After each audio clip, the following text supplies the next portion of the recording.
sekalian. Terima kasih untuk pengantarnya Dokter Marta. Selamat pagi semuanya.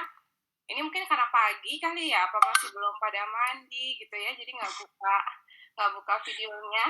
Saya cuma kayak mungkin masih di rumah masing-masing ya, Dok. Ya, saya ngobrol sama Dokter Marta sama Dokter Arsita aja kayaknya nih ya bertigaan. Oh, Dokter Arya udah buka video. Oke. Ini workshopnya sih kita punya waktunya nggak banyak ya, satu materi cuma 1 jam.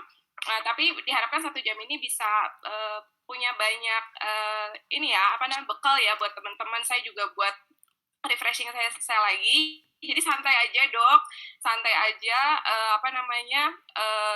boleh nanya kapan aja gitu ya.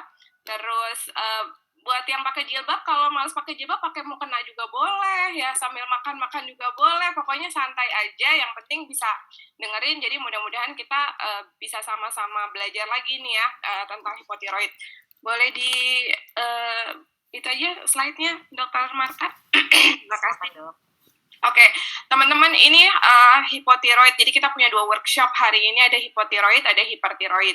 Memang kalau hipotiroid mungkin teman-teman nggak terlalu banyak melihat kasusnya seperti hipertiroid ya.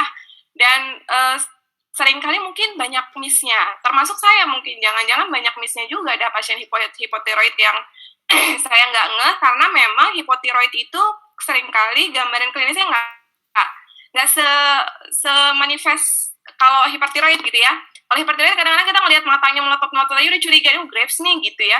Kalau hipotiroid itu agak sumir gitu ya, kadang-kadang nggak jelas gejalanya, banyak pasien yang punya keluhan yang sama juga gitu. Jadi sebenarnya memang nggak semudah itu, tapi ya kita makanya mencoba lagi buat workshop ini supaya nanti kita sama-sama bisa lihat ya apa sih yang penting dari hipotiroid ya. Jadi hipotiroid itu adalah suatu kondisi ya, suatu kondisi di mana tubuh kita tuh nggak cukup memproduksi hormon tiroid ya. Jadi jumlah hormon tiroid yang ada di tubuh kita itu nggak cukup ya. Biasanya diakibatkan oleh kelainan dari tiroidnya sendiri ya. Jadi kelainannya primer ada masalahnya di tiroidnya ya. Kegagalan tiroid itu sendiri untuk menghasilkan hormon tiroid ya, karena kita tahu memang yang menghasilkan hormon tiroid tentunya adalah kelenjar tiroid yang kita punya ya. Kalau kelenjarnya gagal memproduksi, maka hasilnya adalah hormon tiroidnya juga tidak diproduksi.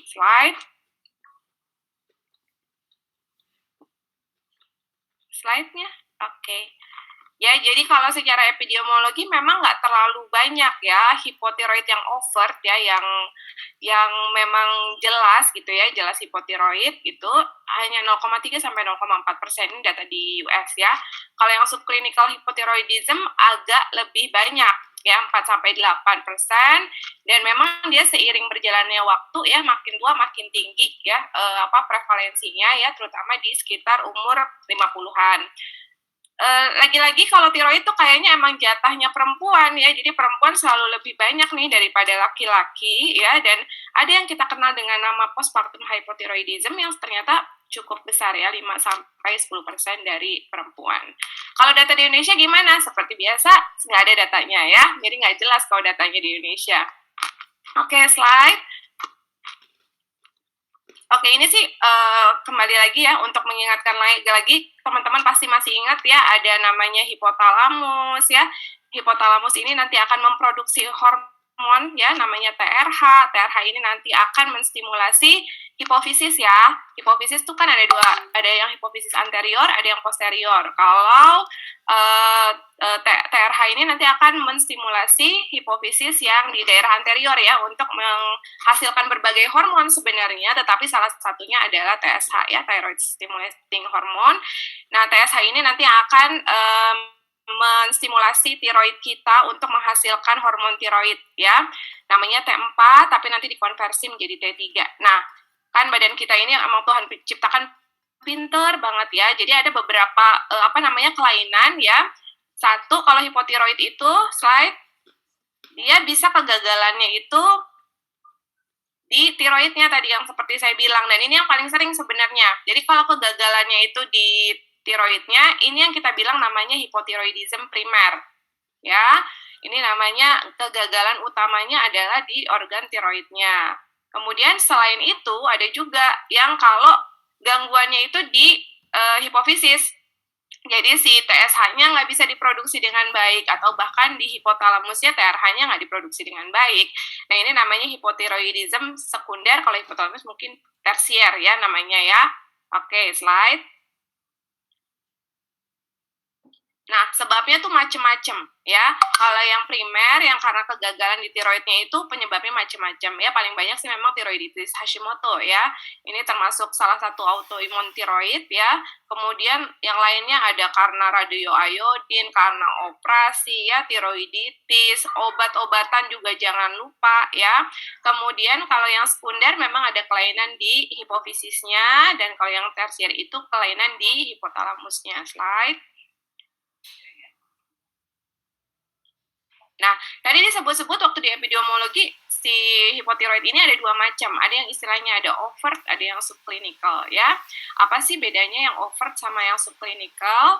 Kalau yang overt itu, boleh slide, ya, overt itu di mana kelainannya itu pada saat FT4-nya rendah dan TSH-nya tinggi. Jadi terjadi kelainan pada dua parameter hormon ini.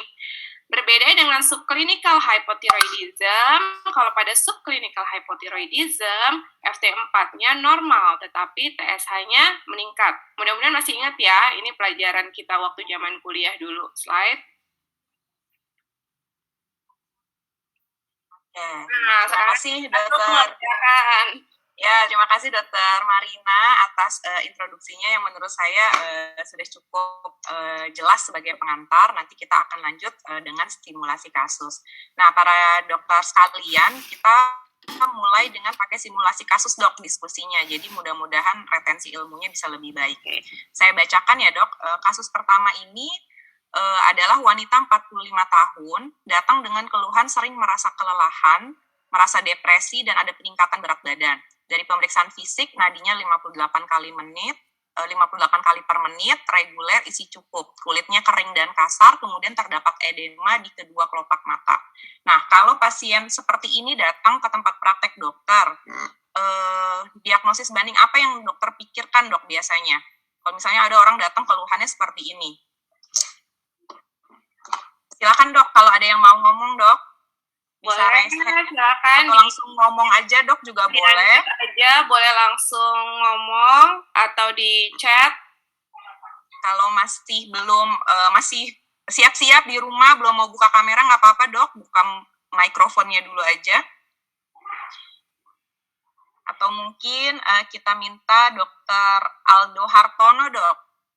Kira-kira kalau ketemu pasien seperti ini di tempat praktek, dokter mikirinnya apa, Dok? Karena kita judulnya tentang hipotiroid, pasti akan ke arah hipotiroid ya, Dok. Tapi apakah in real life-nya akan kepikiran ke arah sana, Dok? Monggo, Dok, boleh, Dok? Ya, mungkin nggak juga ya, Dok, ya. Kalau misalnya dari keluhan utamanya sih, apalagi pasiennya juga sering masa fatigue ya, kelelahan, itu kan diagnosis bandingnya cukup luas ya. Jadi mungkin kita bisa mikir, jangan-jangan nih ada satu anemia mungkin, salah satunya. Tapi kan kalau ditelusuri lagi ternyata banyak clue-clue klinis yang tersisa juga di sini gitu, yang mengarahkan kita ke hipotiroid. Ya, baik. Terima kasih, Dokter Aldo. Nah, ini memang salah satu yang tadi sudah dibilang oleh Dokter Marina, kadang manifestasinya itu tidak jelas ya, Dok, ya, hipotiroid ini. Jadi biasa datangnya itu dengan mimicking seperti keluhan penyakit-penyakit lain. Nah, berikutnya kita lihat nih.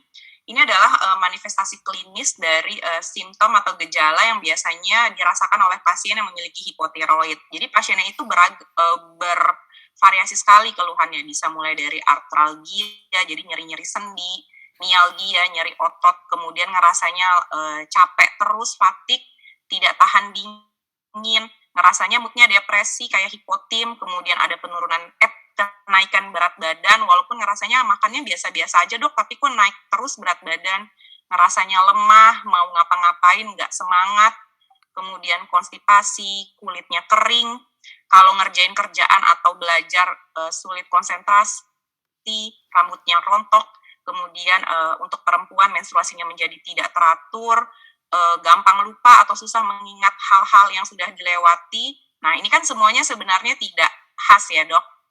Jadi bisa menyerupai penyakit yang lain, atau mungkin karena misalnya pasien psikosomatik banyak gitu, mungkin kita ngerasanya mungkin ibu kecapean aja, bapak kecapean aja, seperti itu ya dok. Jadi kebayang sebenarnya gejala hipotiroid itu spektrumnya luas dan tidak kebanyakan tidak spesifik. Nah, jadi memang hipotiroidisme itu akan mengakibatkan tanda dan gejala klinis yang paling spesifik itu biasanya memang kalau misalnya muncul bersamaan dan kita bisa mengumpulkannya sebagai suatu seperti sindrom. Jadi pasiennya biasanya bareng-barengan tuh, ada konstipasi, khas bilangnya nggak tahan dingin, kemudian kulitnya kering, otot-ototnya ngerasa lemah, terutama yang proksimal, kemudian rambutnya lama-lama jadi tipis, banyak rontok. Kemudian juga biasanya itu berat badannya naik, lemah, jadi semua yang tadi disebutkan sebelumnya. Seperti itu. Nah, untuk clinical manifestation-nya sendiri, pasiennya bisa ada hipertensi, terutama di diastolik, pasiennya ada bradikardi, cenderung hipotermi, rambutnya itu kasar, kemudian ada edema atau bengkak di periorbital, bisa dengan atau tanpa goiter, jadi ada pembesaran kelenjar tiroid, kemudian ada edema di seluruh badan juga bisa pada yang sudah berat dan jelas, kemudian ada penurunan refleks di badannya, kemudian bisa ada jadi manifestasi carpal tunnel syndrome, kulitnya jadi cenderung seperti makin kuning, dan biasanya jadi seperti ada cognitive impairment. Nah, ini adalah contoh gambaran ada periorbital edema pada pasien. Jadi ini pasiennya saat fotonya masih normal, jadi belum mengalami hipotiroid. Kalau jadi ada periorbital edema, jadi sepertinya sembab. Tapi pun kadang sebenarnya mungkin kita juga nggak terlalu ngeh kalau kita tidak ada pembandingnya, dok. Atau misalnya pasiennya juga tidak terlalu ngeh, ngerasanya ini mungkin fitur normal badannya aja gitu. Ini saya udah karena tua aja, dok, jadi berkantong katanya. Bisa aja seperti itu. Jadi memang pada yang belum terlalu jelas, overt, edem seluruh badan, itu kadang juga bisa miss kita. Seperti itu ya dok. Nah, tadi kembali lagi ke kasus tadi. Jadi wanita, lelah, depresi, peningkatan berat badan, ada bradikardi, kulitnya kering, ada edema. Nah, kita sudah mencurigai nih ya, karena dokter sudah mengikuti workshop, curiga, oh kayaknya hipotiroid ya semuanya kalau gabung kayak gini. Nah, pemeriksaan awal apa yang dokter rencanakan, dok, pada pasien ini? Silakan, dok, kalau ada yang ingin menjawab. Ini maksudnya pemeriksaan penunjang ya, dok? Oh iya, pemeriksaan penunjang ya, dok. Silakan. Jadi pemeriksaan tambahan selain pemeriksaan fisik. Tadi kayaknya ada suara-suara yang mau jawab, ya. SHS dan FT4. Dokter Gunawan. Apa dok? Maaf dok, suaranya agak kecil. SHS dan FT4. SHS dan FT4 katanya dok. SHS dan FT4, baik. Nah, ada bagaimana dokter Marina? Iya. Oke, terima kasih. Kalau teman-teman yang lain ada yang itu nggak? Ada yang punya ide lain nggak selain yang disampaikan dokter Gunawan? Atau semua sepakat? Oke, jadi sebenarnya gini, ini kalau kita baca di berbagai literatur ya, ada algoritma ya, jadi kalau ada pasien yang kita sudah curiga nih ada tandanya cocok nih ya, terus kemudian gejala-gejalanya juga cocok, maka sebenarnya kalau kita diminta satu pemeriksaan terbaik untuk mengkonfirmasi hipotiroid ini adalah TSH, gitu ya.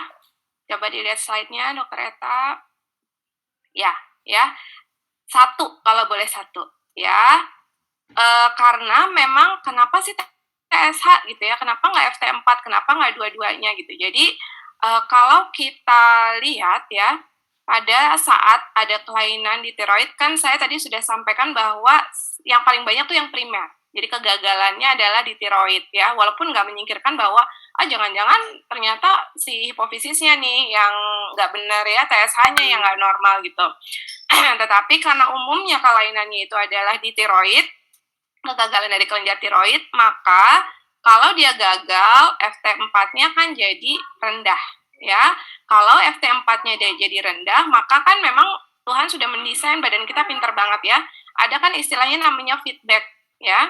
Kalau kalau FT4 yang diproduksi itu rendah, dia kan ada feedback nih dari FT4 ini ke atas ya, ke hipofisis, ke hipofisis yang anterior. Jadi istilahnya kalau misalnya kurang nih, badan kita bilang, kurang nih FT4-nya gitu, tolong ditambah gitu ya. Jadi dia bikin sinyal atau bikin informasi ke hipofisis dan hipotalamus tentunya bahwa kadar FT4-nya berkurang, sehingga diharapkan bahwa hipofisis dan hipotalamus yang bekerja lebih keras untuk meningkatkan TRH dan TSH sebenarnya, tapi TRH kan agak susah diperiksanya ya. Jadi TSH-nya ditingkatkan supaya harapannya bahwa nanti FT4-nya juga akan meningkat gitu. Tetapi karena yang bermasalah itu adalah tiroidnya, pabriknya nih istilahnya yang tutup gitu ya. Jadi mau dikasih stimulus dari atas juga tetap nggak akan bisa memproduksi FT4 sehingga TSH-nya akan tinggi ya. Sehingga sebenarnya kalau kita disuruh pemeriksaan apa, boleh satu doang nih bolehnya gitu ya, maka sebenarnya TSH yang jadi pemeriksaan standar, baik hipertiroid maupun hipotiroid untuk pemeriksaan awal pada kelainan primer ya. Kira-kira itu. Ada pertanyaan atau ada yang nggak setuju? Makan dok, jadi kalau misalnya kita cuma boleh satu atau pemeriksaan TSH dan FT4 itu lumayan mahal ya dok sebenarnya. Jadi kalau cuma boleh pilih salah satu, sebenarnya TSH saja cukup ya dok? Iya. Untuk mendeteksi kelainan tiroid atau hipotiroid ini ya dok? Iya, betul. Ya, baik. Dok, mungkin tadi karena dokter Gunawan menyebutkannya TSHS dok. Ada S-nya, TSH sensitif. Nah itu beda nggak sih dok sama TSH biasa dok? Iya. Kalau misalnya di lab cuma ada TSH biasa, apa bisa kita gunakan juga dok? Bedanya apa dok? Boleh sih, kalau adanya memang fasilitasnya cuma TSH aja boleh. Tapi ya karena ya TSHS memang dia lebih sensitif ya, jadi hasilnya memang biasanya lebih akurat gitu dari labnya. Tapi umumnya sih sekarang lab-lab sekarang sudah banyak kan pakainya TSHS ya. Tapi kalaupun nggak ada, fasilitasnya nggak ada, boleh aja pakai pemeriksaan TSH. Ya, baik dok. Terima kasih dokter Marina. Nah, kita lanjut nih ke kasusnya. Jadi kasusnya masih yang tadi, kemudian ternyata diperiksakan hasil TSH, hasilnya 7 mili international unit per liter. Rentang normalnya ada 0,35 sampai 5,5. Nah, bagaimana interpretasi hasil lab tersebut dan pemeriksaan apa selanjutnya yang dokter sarankan dok? Silakan dok. Ada yang mau berpendapat? Mau menjawab? Ya, ini rasanya kan sudah jelas ya, udah ada hasil TSH-nya, udah dikasih nilai normalnya nih, jadi harusnya nggak ragu-ragu nih kalau mau jawab. Pasti bener deh, yakin. Siap dokter, izin menjawab. Ya, silakan dokter Arshita. Ya, siap. Mungkin selanjutnya T4 tadi, mohon izin dokter. FT4. Jadi kalau ya, dok, ya dok, kalau ngelihat TSH 7 gini, dokter Arshita interpretasinya apa? Berarti ada kenaikan dari stimulasi dari TSH yang tadi dijelaskan oleh dokter Marina dan dokter Marta, izin. Berarti TSH-nya meningkat gitu ya? Siap, izin. Nah, TSH-nya meningkat, terus selanjutnya dokter Arshita mau pemeriksaannya adalah T4 gitu ya? Oke. Ya, silakan dokter Marta. Dokter Gunawan juga di chat menjawab ini keadaannya hipotiroid dok, kata beliau. Ya, jadi ini dengan TSH begitu tinggi, dokter Gunawan langsung bilang pasiennya ada hipotiroid ya dok ya. Baik. Nah, jadi berikutnya gimana nih dok? Dokter Marina, apa benar? Ya.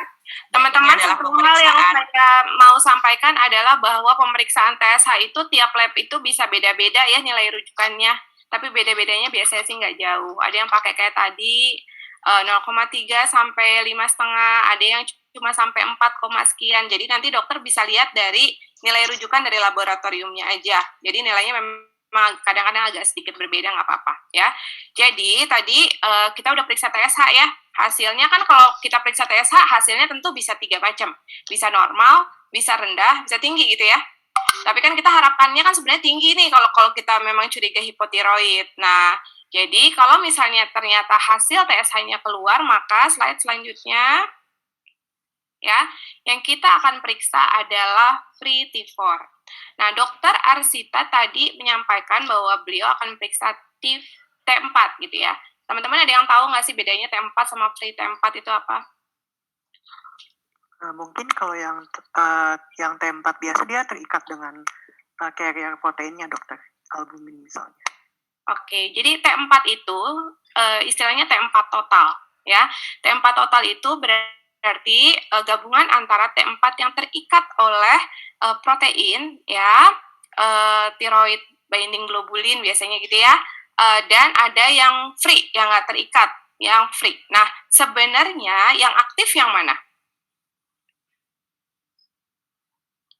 Yang bebas, dokter. Yang bebas, betul ya. Itu kenapa sebenarnya yang diperiksa adalah yang free gitu.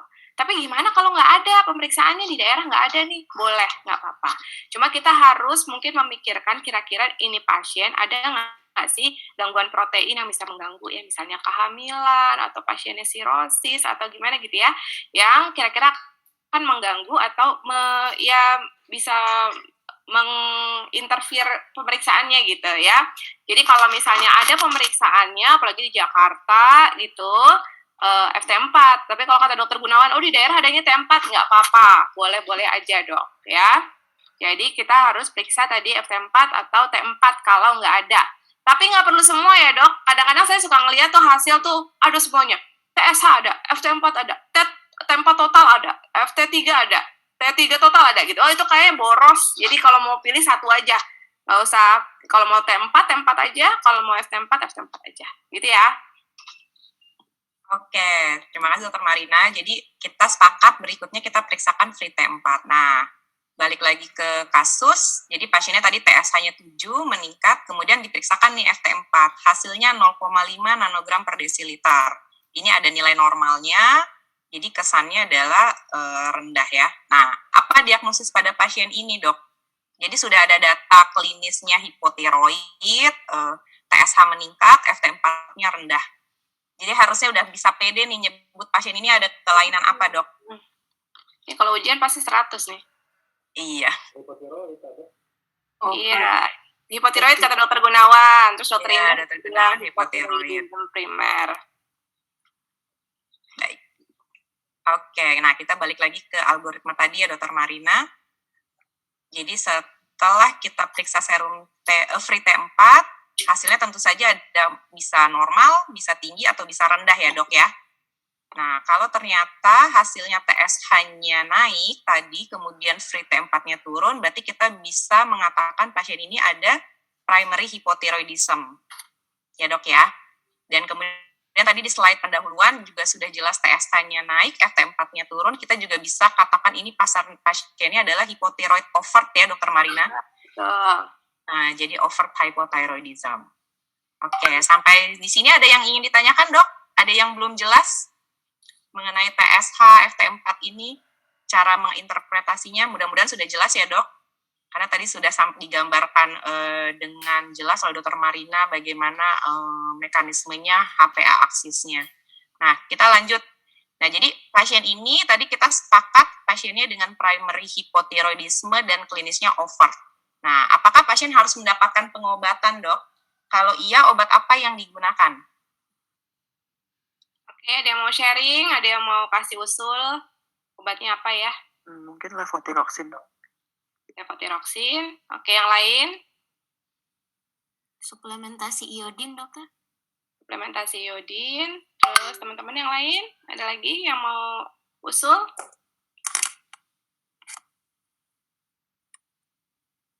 Oke. Jadi ada levothyroxine, ada suplementasi iodin ya dok. Nah, jadi gimana dokter Marina? Jadi semua pasien hipotiroid itu pasti harus dapat terapi ya dok? Iya. Jadi gini, kalau tadi untuk kasus yang overt ya, kalau kasus yang overt memang FT4-nya turun, TSH-nya naik gitu ya, itu semua pasien yang dengan overt hypothyroidism memang kesepakatannya adalah pasiennya harus dapat terapi. gitu. Nah memang kan kalau di Indonesia nih teman-teman dokter umum agak kurang bebas ya untuk memberikan obat kalau untuk kasus-kasus seperti ini. Jadi memang kan targetnya di diagnostik ya. Tapi terapi saya rasa juga teman-teman harus ada beberapa hal yang teman-teman harus tahu gitu supaya kan pasti kalau pasien mah nggak tahu ini dokter umum, dokter spesialis, dokter endokrin, pokoknya nanya aja gitu ya. Kalau misalnya ada hasil begini dia bawa, tiba-tiba dok saya mau diapain nih gitu, itu kan dia akan bawa. Jadi semua pasien hipotiroid ya, kemungkinan besar ya, sebagian besar itu akan mendapatkan obat atau terapi hormon tiroid seumur hidup. Ya, umumnya ya, ada sebagian yang enggak ada, tapi umumnya sebagian besar kalau yang gangguannya hipotiroid primer itu akan mendapatkan obat terapi hormon tiroid seumur hidup. Jadi teman-teman kalau punya pasien yang datang dia udah dapat obat hipotiroid ya, dibilangnya hipotiroid katanya dari dokternya gitu ya, dari dokter spesialis atau dari dokter endokrinnya dapat obat, teman-teman sebisa mungkin tidak menyetop obatnya kecuali ada alasan yang kuat teman-teman bisa stop ya.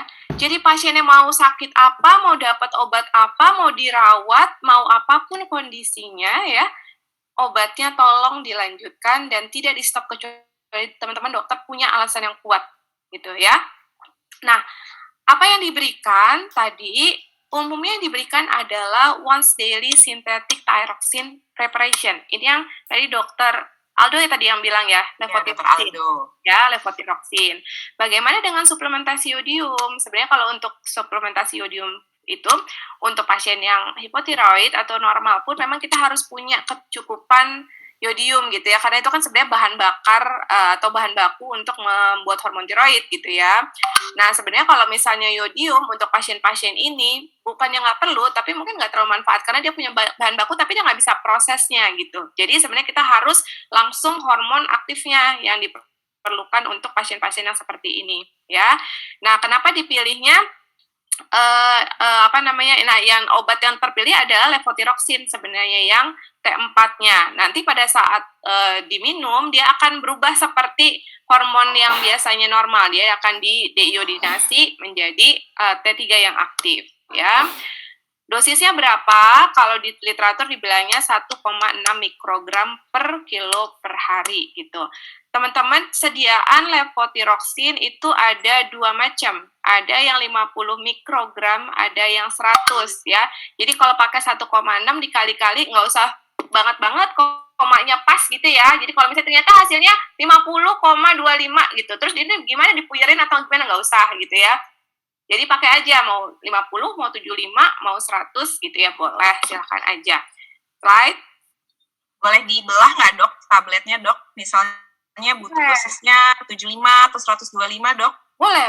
Boleh ya dok? Cuma kecil memang, jadi kadang-kadang kalau kita perlunya misalnya nih ya, kalau orang tua kan kita kasih dosis mulainya kecil, cuma 25 mikro, adanya di apoteknya cuma 100, dia potongnya 4 gitu ya, belah 4 itu kayaknya buat dia effort sebenarnya gitu. Jadi memang ada literatur dok yang bilang, dia karena kerjanya panjang ya si levotiroxine ini, ada yang bilang boleh kalau misalnya susah nih jadinya terus gimana? Boleh lah misalnya mau 50 tapi selang sehari misalnya gitu ya. Atau bahkan literatur tuh ada yang bilang boleh loh kalau misalnya mau seminggu gitu. Jadi satu dosis seminggu langsung diminum 1 boleh. Tapi saya rasa sih untuk teman-teman GP cuma perlu tahu ini bahwa ada obat levotiroxine dosisnya sekian gitu ya. Tapi kalau misalnya tiba-tiba ngasih langsung 1 dosis untuk seminggu, saya rasa mesti lebih hati-hati aja gitu ya. Jadi amannya sih dirujuk aja ke dokter penyakit dalam atau dokter spesialis atau dokter endokrinnya ya. Oke. Ada ini khusus nggak dok untuk konsumsi levotiroxine ini? Edukasi khusus ke pasien? Teman-teman tolong ditanyakan ya kalau ada pasien yang punya obat levotiroxine 1, gimana sih minumnya? Jadi kita harus pastiin bahwa pasien-pasien ini minum obatnya benar. Kalau misalnya minum obat nggak benar, kemungkinan nanti nggak efektif gitu. Jadi hasilnya nggak akan sesuai sama yang kita harapkan. Gimana sih cara minum obat yang benar kalau untuk levotiroxine? 1, diminumnya pagi, sekitar setengah sampai 1 jam sebelum makan. Jadi masih perut kosong. Gitu. Jadi jangan setelah makan, jadi jangan sebelum makan persis gitu ya. Diingetin banget pagi-pagi. Kalau bisa, kalau perlu bangun tidur langsung minum obat aja gitu. Ya, pokoknya pagi perut kosong.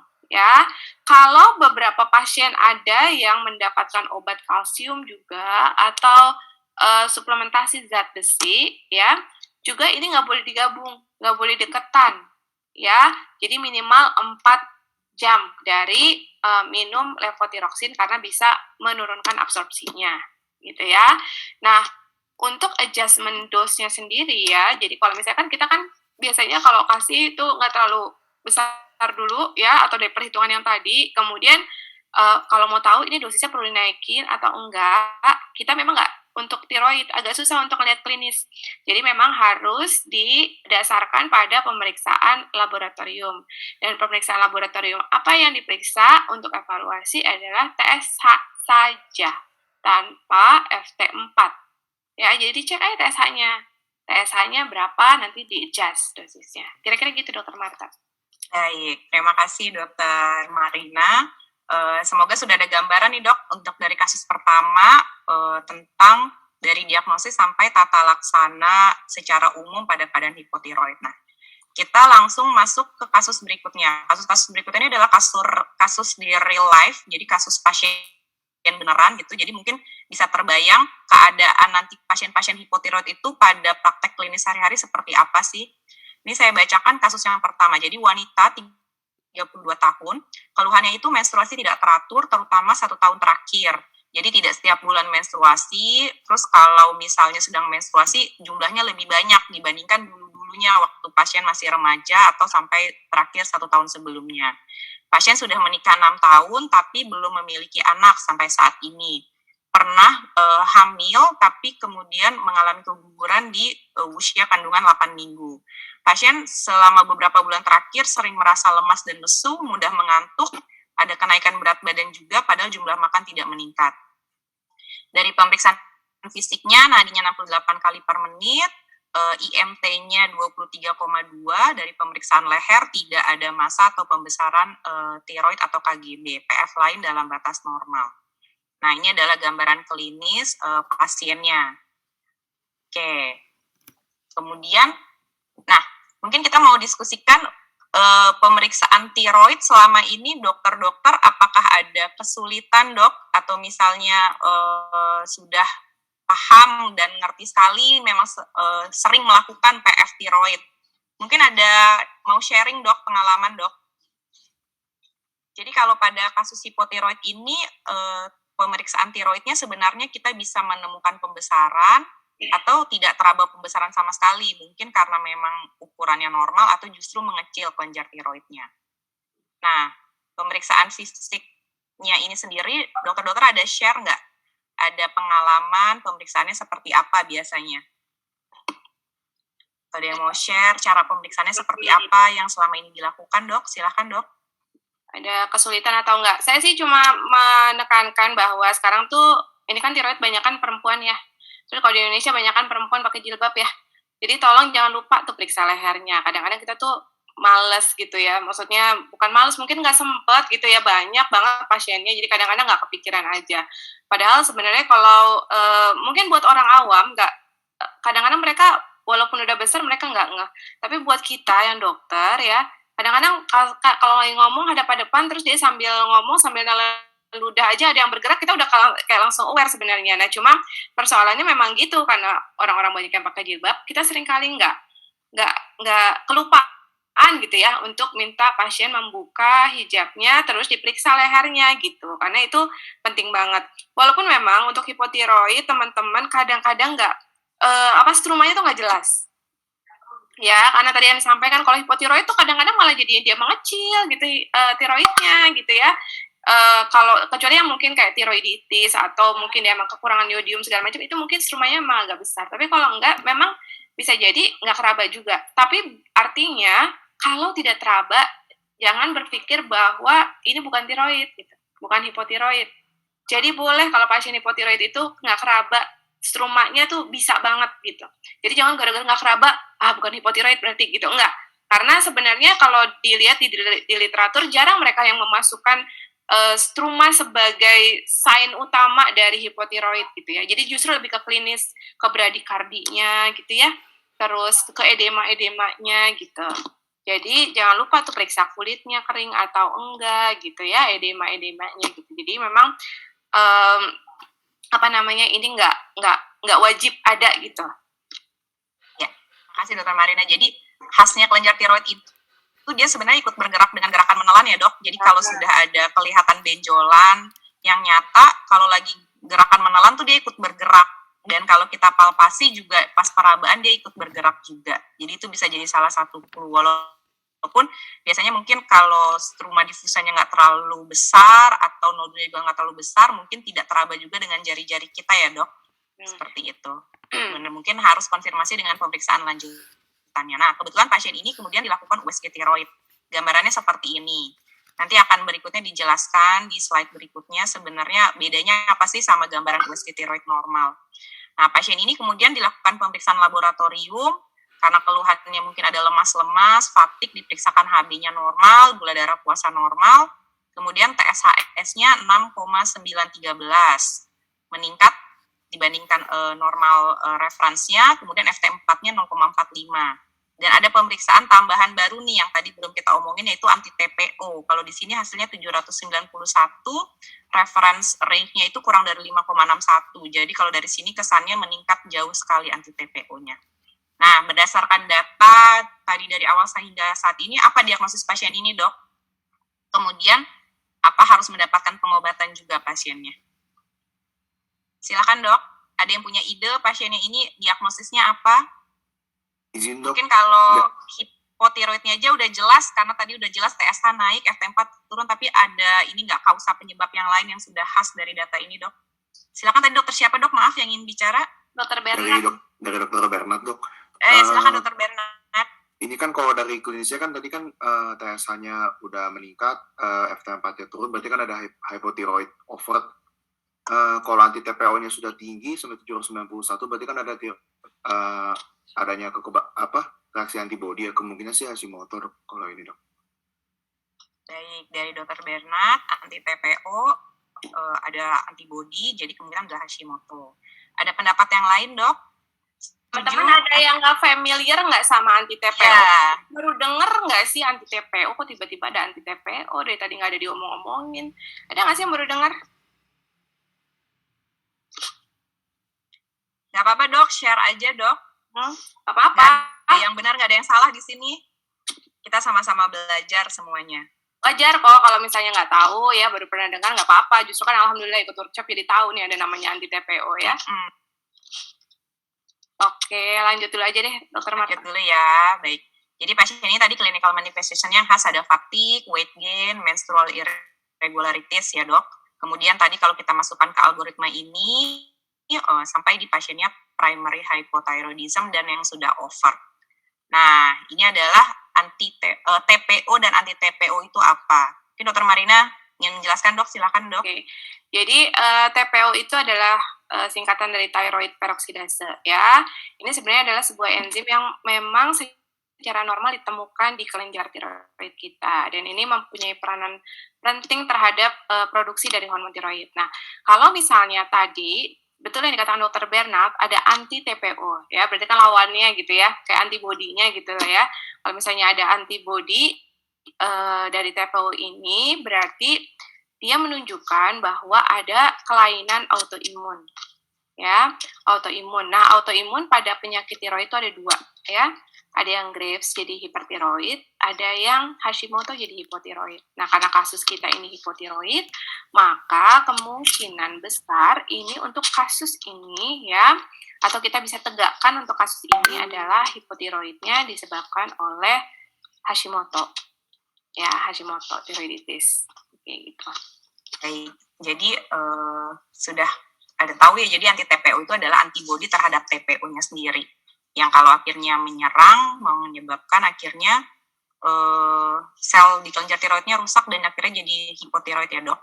Nah itu adalah gambaran sonografi. Jadi ini adalah gambaran sonografi tiroid normal. Jadi ini adalah yang lobus tiroidnya dok. Lobus kanan, lobus kiri, ini adalah ismusnya.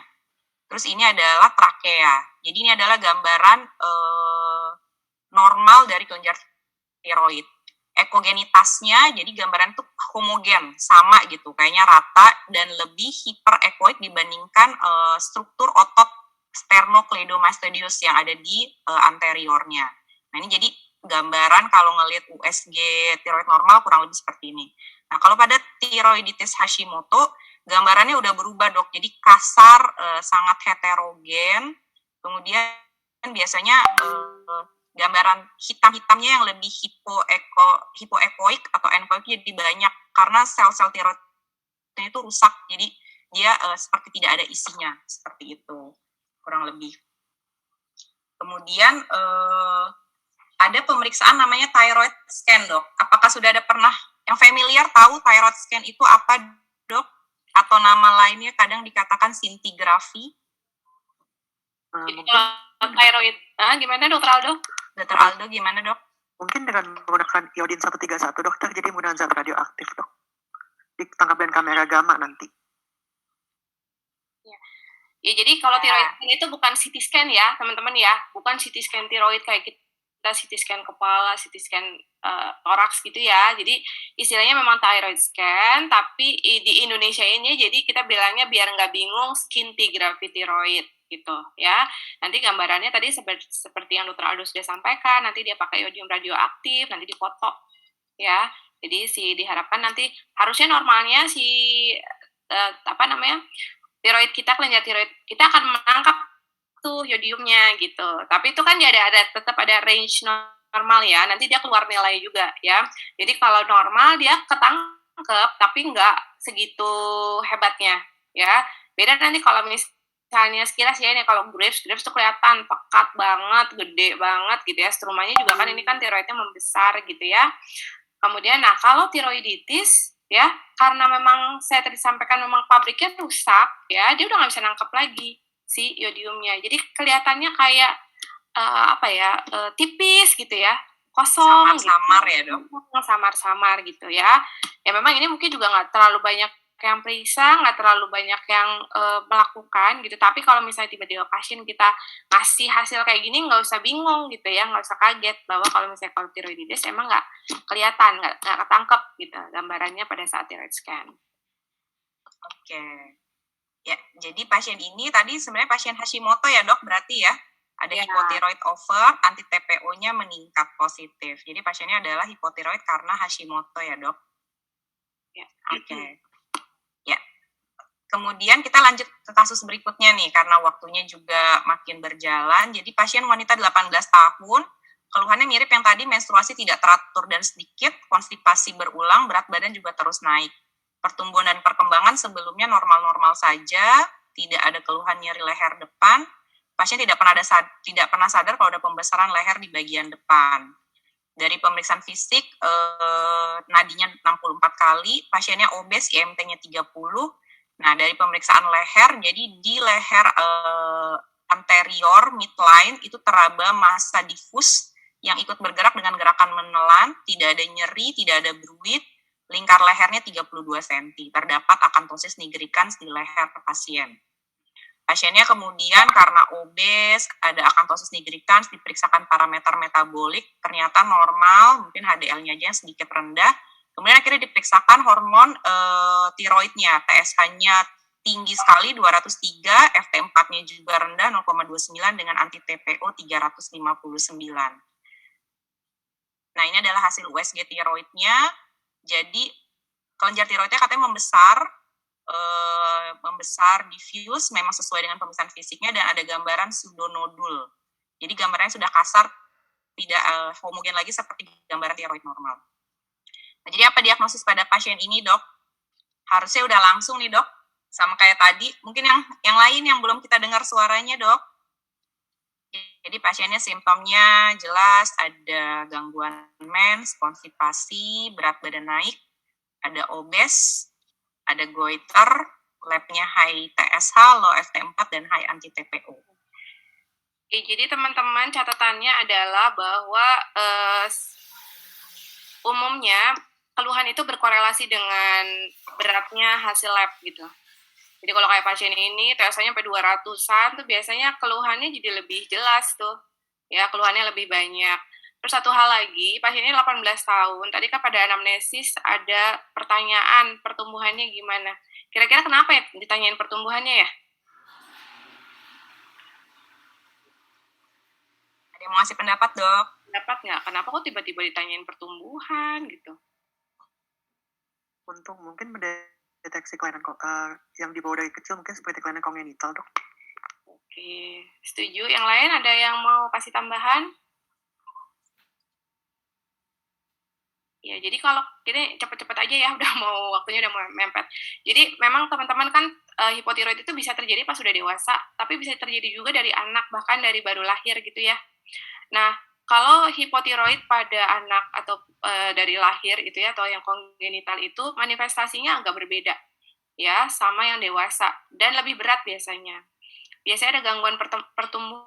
Jadi pasien-pasien yang kretinisme yang kurus, ya kecil-kecil ya, yang pendek-pendek ya, atau orang-orang yang kita lihat suka lihat jadi artis gitu ya, tapi karena badannya apa sih istilahnya tuh kerdil gitu ya, itu sebenarnya ada kemungkinan dia punya kelainan, jangan-jangan hipotiroid ya.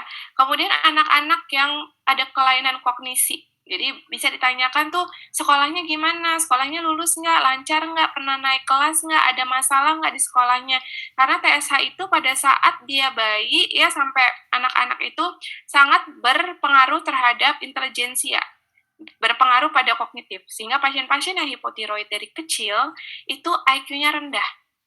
Ya, itu kenapa sekarang kita semua bayi-bayi ini harus screening TSH di awal, karena itu sebenarnya golden periodnya di situ gitu. Kalau misalnya ketangkap hipotiroidnya dari awal dan langsung di-treat, mudah-mudahan IQ-nya bagus gitu. Tapi kalau udah telat, udah susah gitu ya. Jadi itu kenapa ditanyakan pertumbuhan dan perkembangannya pada pasien ini, karena masih 18 tahun nih, masih muda gitu ya. Oke, lanjut aja. Nanti ada pertanyaan dari dokter Gunawan sama dokter Erlin, nanti kita bahas terakhir ya.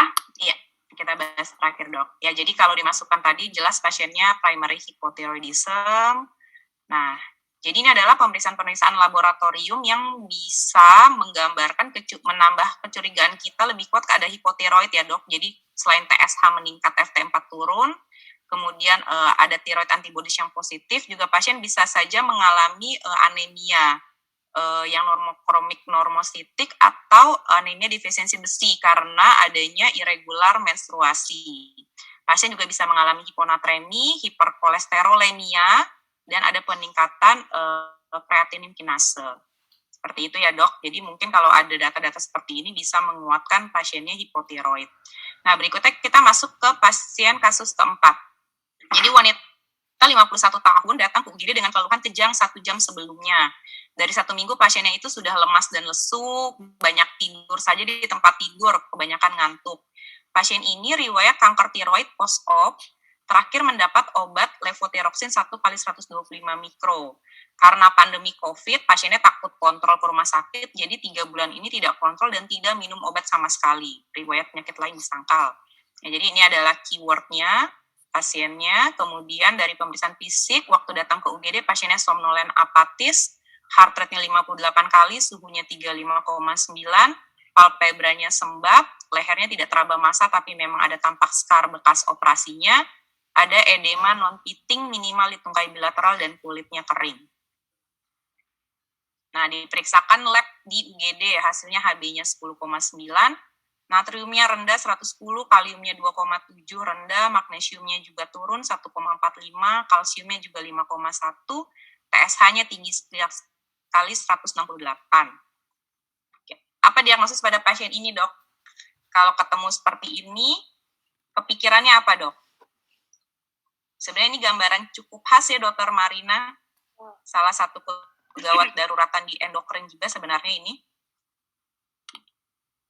Udah dikasih highlight sama dokter Marta. Kegawat daruratan. Ini kalau kegawat daruratan kira-kira yang ada hubungannya sama hipotiroid apa?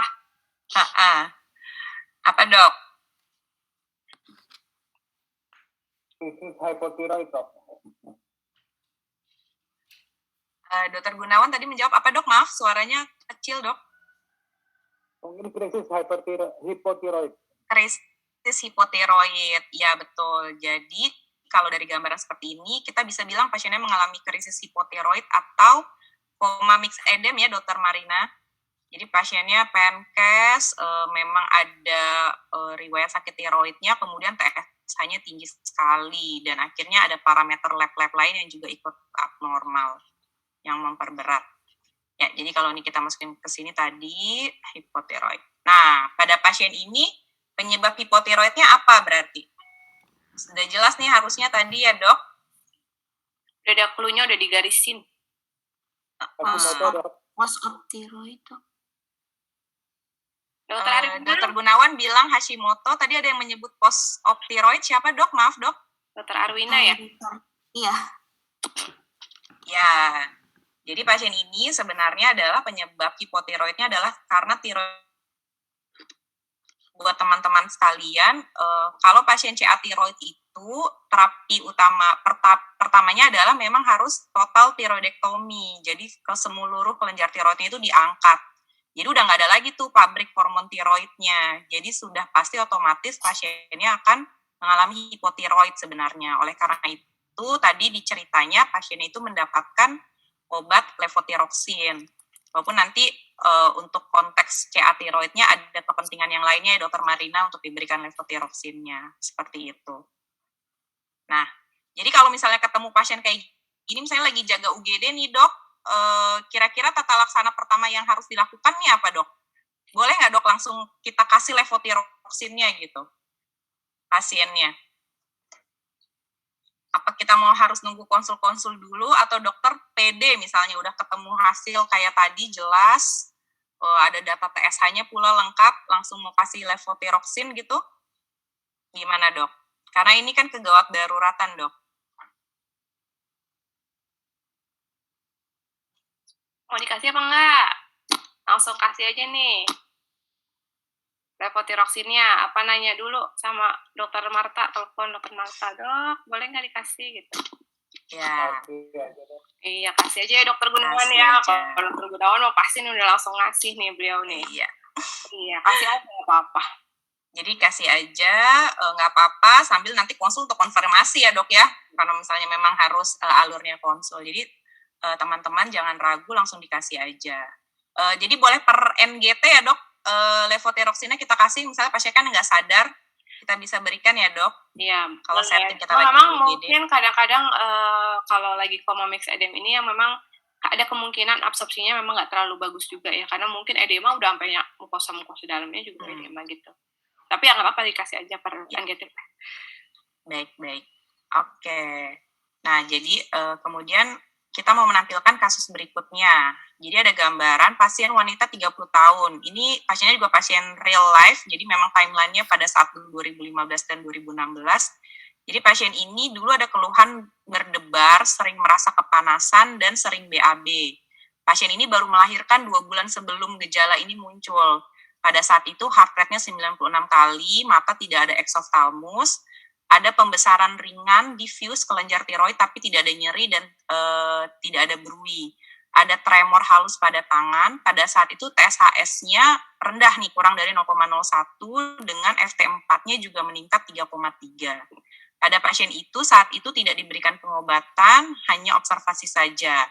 Kemudian 3 bulan kemudian di bulan Desember, gejala tirotoksikosis yang tadi ini perlahan membaik, jadi sudah tidak ada berdebar, tidak sering kepanasan lagi, tanpa diberikan obat sama sekali. Pada saat itu akhirnya diperiksakan lab tiroid lagi, ternyata TSH-nya meningkat 12,83 dengan FT4-nya 0,78, malah rendah dari range normal. Ada anti-TPO yang meningkat, TRAB-nya negatif. Kemudian akhirnya pasien diberikan levotiroxin 100 mikrogram per hari. Di Juni 2016, pasiennya tidak ada keluhan lain lagi, sudah mendapatkan obat protein levotiroxin 100 mikrogram per hari, TSH-nya 2,07, rentang normal, FT4-nya juga sudah rentang normal, follow up berkala, tidak ada keluhan, dan fungsi tiroid normal. Nah, kira-kira kalau dari gambaran seperti ini, ada kebayang nggak Dok? Ada komentar nggak, ini sakit apa sih pasiennya? Kok awalnya kayak hipertiroid, terus dia hipotiroid? Bisa ada yang memberikan komentar Dok tentang kasus ini Dok? Ada yang pernah punya pengalaman, pernah dapet kasusnya waktu sekolah atau pas lagi kerja sekarang? Mungkin tiroiditis postpartum, Dok. Oke, Dr. Aldo, makasih. Ada teman-teman lain yang mau kasih pendapat?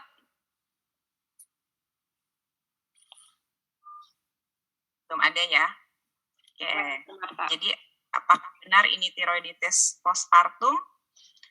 Benar ya, Dokter Marina ya?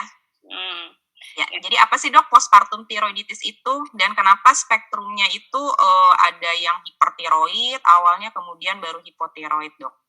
Oke, makasih. Terima kasih Dokter Aldo ya atas jawabannya ya. Iya, jadi tadi kan saya udah sampaikan di awal ya bahwa ada istilahnya postpartum tiroiditis ya. Dan kejadiannya lumayan, gak banyak-banyak banget tapi lumayan lah gitu ya. Jadi biasanya kita anggap masih bagian dari postpartum ya tiroiditisnya ini kalau misalnya dalam tahun pertama setelah pasiennya melahirkan gitu. Nah ini manifestasinya bisa beda-beda nih. Kalau tiroiditis ya umumnya karena dia kayak inflamasi gitu ya, itu karena ada itis-itisnya ya, biasanya itu pada fase awal itu gambarannya seperti tirotoksikosis. Kenapa? Karena sebenarnya kerusakan jaringan tiroidnya itu menyebabkan banyak pelepasan dari FT4 gitu. Jadi FT4-nya di sirkulasi jadi tinggi gitu. TSH-nya otomatis jadi rendah. Jadi seperti gambarannya hipertiroid. Nah, seiring berjalannya waktu karena proses tiroiditisnya sendiri, akhirnya kelenjar tiroidnya jadi rusak gitu kan. Jadi rusak, jadi banyak jaringan yang rusak gitu ya dari kelenjar tiroidnya sehingga pada akhirnya dia nanti dari hipertiroid jadi normal tuh.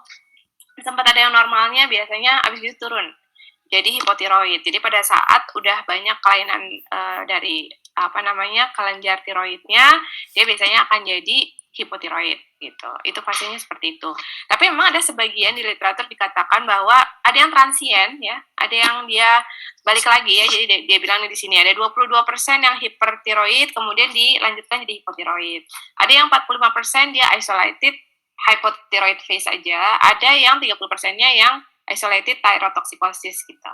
Dan ada sebagian juga yang dia jadi permanen gitu, jadi terus-terusan, jadi akhirnya hipotiroid terus-terusan gitu. Jadi sebenarnya nanti manifestasi klinisnya dia bisa macam-macam. Nah kita kadang-kadang nggak bisa prediksi juga nih ke arah mana. Tapi bisa juga teman-teman periksakan anti TPO untuk pasien-pasien seperti ini ya, karena ini kan sebenarnya proses autoimun juga ya umumnya, sehingga kalau misalnya anti TPO-nya positif, ada kemungkinan besar dia akan berjalan ke arah hipotiroid gitu. Baik, terima kasih. Jadi kurang lebih udah jelas ya dok. Jadi kalau tiroiditis itu dia bisa aja fase tirotoksikosis dulu karena selnya rusak, jadi hormon tiroidnya lepas ke darah. Nanti karena selnya rusak, lama-lama pabriknya rusak jadi hipotiroid ya dok. Nah, ini karena waktu juga terus ada banyak pertanyaan di chat, mungkin kita langsung lanjut aja. Jadi salah satu take home message-nya adalah semua pasien overt hypothyroidism, jadi yang TSH-nya udah jelas naik, FT4-nya dan turun itu harus mendapatkan terapi ya dok. Tapi kalau ada keadaan yang subklinikal, mungkin kita tidak bahas secara lengkap di sini, tapi nanti di simposium kalau teman-teman sejawat ingin ikut ada pembahasannya sendiri. Kalau subklinikal hipotiroid itu jadi TSH-nya tinggi tapi FT4-nya masih rentang normal, biasanya kita tidak terapi sampai TSH-nya itu kalau lebih dari 10. Jadi kalau masih kurang dari 10, kita biasanya hanya watchful waiting saja, observasi, tidak langsung diberikan terapi levothyroxine. Ya, ini adalah algoritma treatment-nya ya dok. Mungkin dokter Marina yang mau dijelaskan lagi di sini atau tadi sebenarnya sudah dijelaskan ya, sambil teman-teman presentasi? Kalau tadi yang untuk overt kita udah pembahasan udah jelas ya bahwa semuanya akan dapat terapi. Tetapi untuk yang subklinikal tadi kan dokter Eta bilang bahwa untuk yang TSH-nya lebih dari 10 itu diterapi. Ada juga syarat yang lain. Jadi untuk subclinical hypothyroidism ya kalau ada pasien yang memang ada gangguan jantung ya, ada kelainan jantung dan pasien usia lanjut ya 60 tahun ke atas, walaupun TSH-nya tidak terlalu tinggi, tidak lebih dari 10, maka sebenarnya bisa ada pertimbangan untuk memberikan obat levothyroxine tapi start dari dosis yang rendah gitu ya. Nah, nanti kita akan evaluasi, biasanya evaluasi itu sekitar 4-6 minggu dari kita berikan terapi, kita nanti akan periksa lagi evaluasi TSH-nya aja tadi ya. Catatannya TSH aja teman-teman, nggak usah pakai FT4 bla bla bla, nggak usah, TSH aja buat buat kita adjust. Ya, kita lihat TSH-nya nanti kalau misalnya udah nyampe, jadi targetnya kan kalau umum ya, kalau secara umum ya, targetnya cuma substitusi aja, maka targetnya adalah di range normal. Jadi kalau nyampe di range normal udah stop. Nah setelah itu sebenarnya kalau udah nyampe di range normal, kalau hipotiroid itu relatif lebih stabil, nggak kayak hipertiroid. Jadi evaluasi TSH-nya itu nggak tiap bulan, bisa annual gitu, bisa setahun ya, kalau khawatir mungkin bisa 6 bulan, tapi nggak usah tiap bulan. Jadi kalau kita udah nyampe targetnya udah selesai. Ya, kita periksanya setahun sekali aja. Tapi kalau misalnya memang belum nyampe, TSH-nya masih tinggi nih, kita naikin dosisnya secara bertahap ya. Catatannya memang kalau buat orang tua, dari dosis yang kecil, itu mungkin nanti terkait pertanyaan Dokter Gunawan ada ya, mulai dosisnya gimana. Jadi dosisnya tadi pakai patokan kalau yang usia muda bisa yang pakai 1,6 mikro itu dok, tapi kalau misalnya buat orang tua kita bisa start dari 25 sampai 50 mikro, nanti kita akan titrasi bertahap gitu.